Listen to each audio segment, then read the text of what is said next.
I'm Cliff Crochet, and here's a look into my must-haves for shallow, dirty water fishing.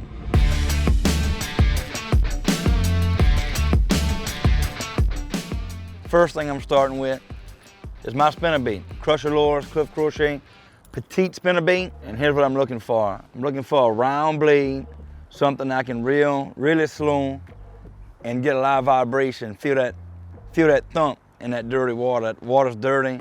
So I want to give something the fish can find, and that big round blade gives me that. Another thing I like about this spinnerbait is the old school rubber skirt.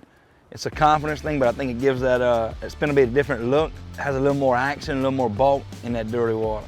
Bait number 2 in my shallow, dirty water playbook is a square bill. This is a Bill Lewis SB57 square bill crankbait. Black and chartreuse, which is important in dirty water. You want something the fish can see and find. And what I want to do with this bait is I want to hit stuff with it. I want to hit trees, I want to hit rocks, I want to hit laydowns, I want to smash in the cover, cause commotion, make that bait deflect and get bites.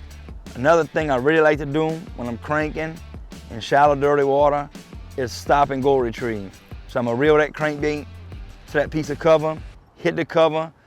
Once it deflects from the cover, I'll crank it another time or two and I'll stop it. That bait will stop, float up, and get going again. Between hitting the cover, the starting and the stopping, it gives the fish a good chance, causes a big commotion, causes a lot of attention to the bait, and gets you more bites. So my next call in shallow, dirty water is what I think the godfather of dirty water fishing, and that's a black and blue jig. That's a 1/2 ounce Crusher Lures grass assassin jig with a net bait, pocket crawl on the back. And the good thing about this bait is it's weedless. I can put it where the fish are, where the fish are living. If I'm dealing with shallow, dirty water, probably has a little current, those fish are gonna be tight to cover, tucked away from the current. They won't be chasing a whole lot of baits. You gotta put something right on their face, drop it on their head, and a 1/2 ounce jig is perfect. It's weedless, got a good hook up ratio. I can swim it a little bit to and from cover. I can do a lot with this bait. But the biggest thing is I can put it right where the fish are. I can throw it on big line, 25 floor or braid, get it in the heavy cover, get the bite, get the fish out. This might seem a little odd, but the last thing I want to have is a topwater bait. 2 baits I'm talking about. One is a Bobby's Perfect Frog from Snag Proof or black BUZZBAIT. What I want to do with these 2 baits is get as close as I can to the cover. We're talking about shallow wood cover. That's anywhere from 6 inches to 2 foot deep. So really shallow cover with dirty water, those fish will suck up to it. And with this frog, I can skip to cover. I can work it real slow. I can talk that fish into biting it.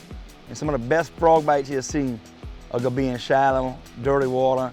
This technique works anytime the water is probably 60 degrees above. And I think it's a technique that's overlooked by a lot of people.